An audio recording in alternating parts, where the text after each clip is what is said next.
So you want to move to San Diego, but you don't know if it's the city for you. Take into account these 5 pros and cons from me, a local of San Diego for 30 years, and we'll see if it's the right choice for you.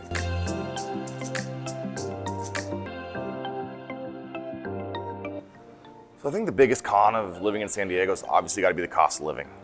We are 44% higher than the national average for cost of living. That includes groceries, gas, taxes, bills, pretty much anything that you want to do, you're paying more in San Diego than you are anywhere else in the country. So the average home price here in San Diego is about $800,000, and the national average is like 300 grand. So here you're paying $500,000 more to live in San Diego. That's just to own a property. Rent right now is about $2,500, and that's average. So I mean, some people are paying more, obviously some people are paying less. I went to school in Virginia, and I only paid $500 a month to live. So big difference, especially if you're coming from a cheaper state. So that leads us to number 2 on the con list is the traffic and transportation. We don't have that great of public transportation here in San Diego. We have a coastal train that goes north and south, and that's good if you live on the coast, but obviously if you live east or inland, it doesn't benefit you at all. We have a bus systems, but they are efficient, but they kind of snake their way through the city and not time efficient. And we do have a trolley system that goes east and west, north and south, and now it actually goes up to La Jolla. I know they're not very happy up in La Jolla about the trolley. It brings homeless people and transients, but that is another option that you have, kind of making the city smaller for everybody to get around, which is kind of nice. Traffic in San Diego is not like LA, not like New York, but we have limited freeways, and a lot of people use those freeways, so you're gonna have a lot of concentrated traffic. Everybody knows if you're on the 5, traffic's gonna be insane. Or if you're on the 8 going east or west in the morning or night, depending on which way you're going, you're gonna hit traffic. 80% of San Diegans own a car. With more people moving here every year, it just brings more people, more cars on the road, and the traffic times are just gonna keep skyrocketing. That's gotta be, the 2 biggest cons of living in San Diego. The third con of living in San Diego has to be homelessness. We have 8,000 homeless people in San Diego. 3,000 of them are what they call sheltered, or they live in, shelters or homes. But I mean, that leaves 5,000 people that are living on the streets. I mean, right now we're in downtown San Diego in the East Village. And last week I saw homeless people on the sidewalk, doing drugs and kind of just laying waste to the sidewalk. And homeless people, it is very sad. Some of them don't choose it. With the high price in San Diego and being a military town, there's a lot of veterans on the street. There's a lot of people that just can't afford to live in San Diego. They're on the street. Some people choose to be on the street. Some of them are drugs and alcohol related that kind of led them there. And that's another reason why people are kind of scared of homeless people, because some of them they do drugs or they have erratic behaviors. They have mental problems. So they don't feel safe and comfortable because they can act irrationally. So most of the homeless is actually located in downtown and just around the outskirts, about 62%. Obviously you have some people that live in, under the overpasses and the freeways, but most of them are concentrated in downtown San Diego in the city. Another negative about the homeless is they bring trash and just dirtiness everywhere. Where I park today, about 3 feet away is a homeless camp where about 20 homeless people live, and they have a dog, and it's on just the other side of a fence. But it's also not the greatest thing to look at. We actually pay taxpayer money to have the city spray and clean the sidewalks once a month. So that's extra money that we have to pay, to go towards homeless people, or prevention of that thereof, because they obviously use the restroom on the streets. We actually pay in San Diego $100 million in homeless prevention and help. So that's another tax and fee that we pay to try to help out the homeless. And that leads us to number 4 on the cons of living in San Diego is taxes. Obviously, California has crazy state taxes, income taxes, capital gains, corporate income taxes. They're just off the charts. We actually are the highest rated taxes in almost every state except for property taxes. That's the only one good news about our taxes, and that's thanks to Prop 13 back in 1978, which limits the cap on how much the taxes can raise each year. Income tax in California, you're looking at about 10%, depending on your class status and how much you make. It could be more, it could be less, but you're looking around 10%.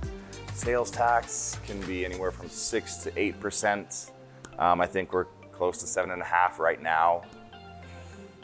Corporate income tax is around 8 to 9%, which is why we've seen a lot of corporate companies move out of California, because California is not friendly to our business, even though we are the #1 economy in the US. Another tax that we have in San Diego is your car registration. Just like every state, you got to register your car. Here in California, I paid last month $185 to register my car here. It's outrageous, I know, but it's, another con that we have to deal with to live in this beautiful city. So last but not least, the final con of living in San Diego is the sports, or the lack thereof. If you're from the Midwest, you're used to college game day every Saturday, NFL Sundays, MLB teams, NHL teams. So we only have one professional sports team right now, and that's the San Diego Padres. And historically, they have not been very good. Don't even have a World Series under our belt. But, we're coming around. We're doing a lot better this year. And, hopefully in the next couple of years, we get one of those coveted World Series rings. A lot of people don't know this, that obviously we used to have the San Diego Chargers, and now they're up in LA. But the Los Angeles Clippers started their professionalism here in San Diego as well. And so we've had 2 professional sports teams leave. We only have a minor league hockey team. We have some soccer teams. Our stadiums have been kind of decrepit. I don't know if you guys have been to Qualcomm. It's since been torn down to make way for a new, stadium for SDSU. But that was an old stadium. The sports arena is very old. Petco Park is gorgeous. It's, the newest stadium in San Diego. But if you're from a sports-loving town or state coming to San Diego, there's a lot more activities here. So there's a lot more fair weather fans. And this is also a transplant city. So a lot of people aren't from here, so they don't grow up knowing and loving the teams. So you get that disconnect between sports in this city. So you're still watching even after all those cons? You heard all the negatives about the cost of living, the traffic, the homelessness, the taxes, and the sports. Let's get to the good stuff, the things you guys came to hear about. Number 1, it's gotta be weather, right? Sunny and 75 year round, pretty much. There's less than 20 days of rain a year. For those who live in Seattle, come on down here. We got enough sunshine for you to last a lifetime. We don't have seasons in San Diego. We don't have fall, we don't have winter. It doesn't snow, it doesn't sleet. The ground doesn't freeze over.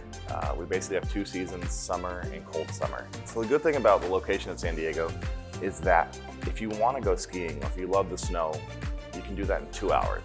Go up to the mountains, you can go up to Big Bear, you can take a little drive up to Mammoth, about a 7-hour drive, some world-class skiing up there.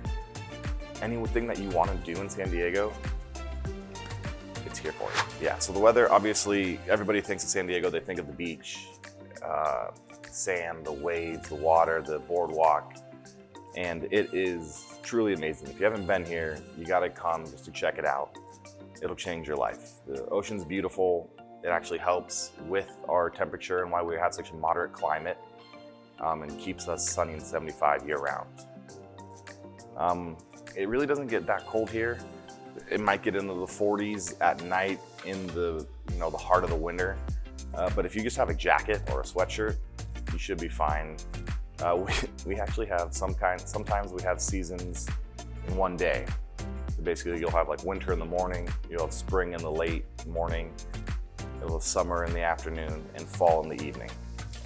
So it's kind of cool. We don't get full seasons, but you get a day of seasons with the temperature here sometimes. Another great thing about San Diego is the youth sports. The weather contributes a lot to that. I grew up playing baseball year round. Every single weekend I was playing baseball and football as well. So actually in California, we have some of the best baseball and football players in the country, besides Florida and Texas. So, great weather. Obviously, if if you have kids that play sports, it's a great positive for you for that. So the weather just leads us into the second positive of San Diego, which is the activities. You can surf, you can hike, you can bike, you can snowboard within 2 hours. You can, anything that you really want to do or you love, you'll be able to do in San Diego. One of the favorite things I like to say to people is that when I was a kid, I went snowboarding in the morning in Big Bear, and I ended the evening surfing in PB at night. Kind of cool. One of the only places in the world I think you can actually do that. So we have that here in San Diego for you. So a lot of the things people don't think of when they think of San Diego are kind of the outdoors experiences. So you can go wine tasting. We have wineries, world-class wineries. So any activity, if you come from the Midwest and you're an outdoorsman, we have hunting seasons. We have duck hunting seasons. We have deer hunting just around the corner to the north. We have lakes for you to go wakeboarding. There's so many activities, and you'll definitely find one you love in San Diego. And there's a lot of great free activities. You know, going to the beach, going to park. You know, those are free activities we have in San Diego. One of my favorite places is Kate Sessions Park in PB. It gives you a great location to see the entire San Diego. You get to see the beaches, you get to see Belmont Park, you get to see PB, you get to see the bay where everybody jet skis and rides their boats. You get to see downtown San Diego. It's just a really cool spot that you can see all of San Diego. I highly recommend it, 10 out of 10. So another really cool free activity you can do here in San Diego is Balboa Park. There's tons of museums. I think on Tuesdays they're free for some of them. They have fountains, they have parks, they have grass. You can kind of do a picnic, enjoy the company around. And it's in a great location in the middle of San Diego, right in the middle of the city. Beautiful place. So Balboa Park leads us into our third pro for San Diego, and that's food and culture. We have some of the best food, from taco trucks to Michelin star rated restaurants. We have over 7,000 restaurants in the city. That's unbelievable, and they have all types of cuisines from all around the globe. Whatever you want to eat, it's in San Diego. We have it. You know, we have 50% of our population is from around the globe. We're a city of just very diverse cultures and food groups. We have it all. So obviously we're a diverse city with thousands of restaurants and multiple groups of people that, you know, love San Diego, and that's why they're here. And a lot of that's influenced by our past. You know, a lot of the cities like La Jolla, La Mesa, even our streets like Hamishaw, it's spelled Jamaica if you don't know that. But you know, a lot of influence from other cultures lie within San Diego. We have diverse everything from nightclubs with varying music, different cultural holidays and practices, farmers markets. There's so much variety in the people and the food that we have and the cultures. It makes you respect and kind of understand people and their hardships and kind of what they're going through, and kind of makes you a better person. So if you have a family, you're gonna look at this last point, the schools. It's gotta be the fifth positive for San Diego. If you wanna go to public school, we have great public schools. I think it's over 90% graduation rates throughout, you know, K through 12. And we have a lot of private schools as well. If you have the funds and the finances to go that route and you wanna give your child that, you know, education, we have those options for you as well. We have charter schools, we have, you know, specialty schools for arts, for music. So not even like the public school, the K through 12s, we have a lot of undergraduate programs. San Diego State, UCSD, world-class medical facilities, University of San Diego, which is a private college here in San Diego. It's a little pricey, but they offer a great education as well. We have some of the best community colleges as well. They offer, you know, cheaper alternatives to the bigger colleges. A lot of people don't realize that the community colleges offer what's called a tag program, that you can actually take certain classes and guarantee you admissions to UCLA, USC, San Diego State, you know, Stanford. So if you want to go the prestigious route, you can actually get into these programs early and guarantee your admission into some of these bigger schools that might not be as easy to get into. All right, guys, so you've heard the pros, you've heard the cons, you've heard the goods and the bads about San Diego. Take it from me, I've lived here my whole life. this is one of the best cities in America. And if you want to move here, please contact us at the SP Group. My name is Tyler Timmer, and again, we always love referrals, so we'll take care of your families.